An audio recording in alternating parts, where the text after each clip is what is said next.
Well, happy Friday, everybody. Pastor Steve here, and thank you for being with me today in our Bible reading plan and our devotion. We are looking at chapters 4 and 7 in the book Song of Solomon.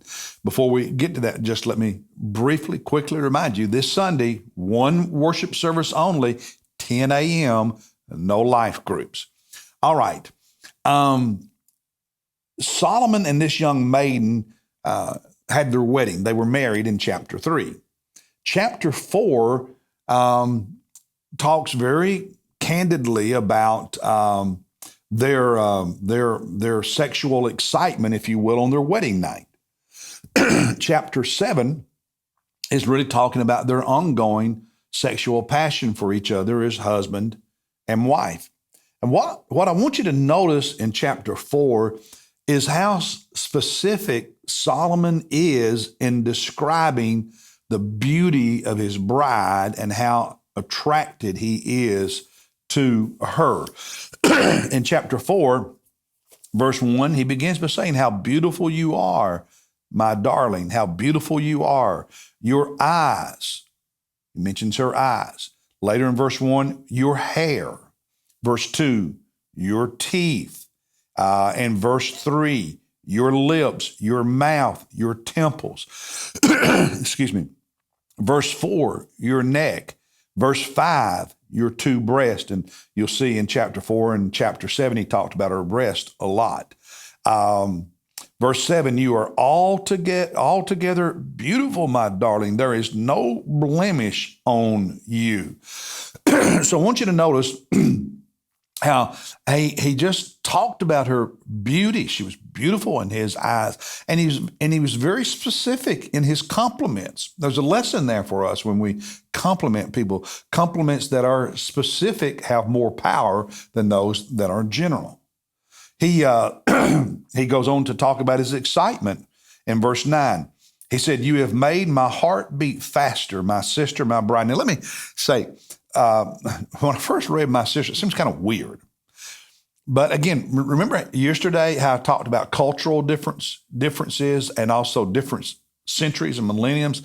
In Hebrew literature centuries ago, it was not unusual to use the word sister as a term of endearment of commitment and affection for someone who's not your sister.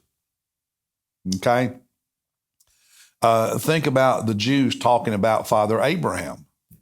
Well, Abraham wasn't their father. He was back generation, dozens and dozens and dozens and dozens of generations before them. But it was a term of relationship and endearment. That's what you have here with sister. So this is not Solomon's sister. It's just that you're my family now, is what he's saying. So you have made my heart beat faster, my sister, my bride. You have made my heart beat faster with a single glance of your eyes. Beautiful description of how just the sexual passion and the excitement of being together on their wedding night. Verse 10, how beautiful is your love, my sister, my bride. How much better is your love than wine. And so he's going all in on complimenting her and telling her how beautiful she is and how excited he is to be her man and how much he loves her and so on. Verse 12, he says, a garden locked is my sister, my bride, a rock garden locked, a spring sealed up. What does that mean? It means she was a virgin.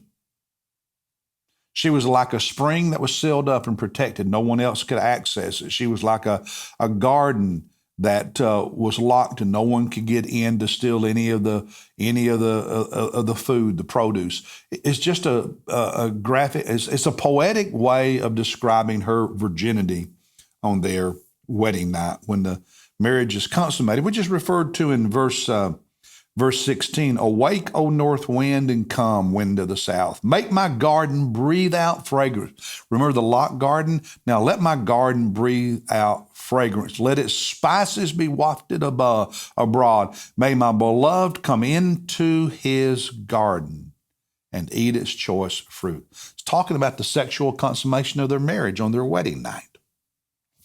So very specific, some of it poetic, some of it just very, very specific. Now you get to chapter 7, there's a similar pattern, but this is after the wedding night, and this is more about just their ongoing passion for each other. Chapter 7, verse 9, and your mouth like the best wine, it does, here's the part I want to focus on. This is where she begins speaking. It goes down smoothly for my beloved, flowing gently through the lips of those who fall asleep. What she's talking about there is the way their sexual intimacy nourishes each other. Verse 13, at the end of it, which I have saved up for you, my beloved. She's saying to Solomon, I saved myself for you, talking about, the virginity on their wedding night that we looked at in chapter 4. Excuse me. Just some takeaways. Married couples need to compliment each other all the time. And be specific. Criticism destroys relationships. Not complimenting each other weakens relationships. Complimenting each other builds up a relationship. And the more you do it, the more you build your relationship. You should be complimenting one another every single day about all kinds of things, including your romantic life. They were very specific in their compliments. Learn to do that. And it's also one of the lessons of the Song of Solomon is that sexual passion is a gift from God, not something to be, And you should cultivate that in your marriage. It is amazing how many couples don't. And it's sad. And criticism and the failure to constantly compliment and talk about beauty and love, that destroys, that weakens, that kills sexual passion. You can't separate those things. Sexual passion, intimacy, nourishes a marriage. And without it, you can put yourself in a difficult place. I'm just saying. So talk about it, celebrate it. Never, ever, never, ever use sex as a weapon in your marriage.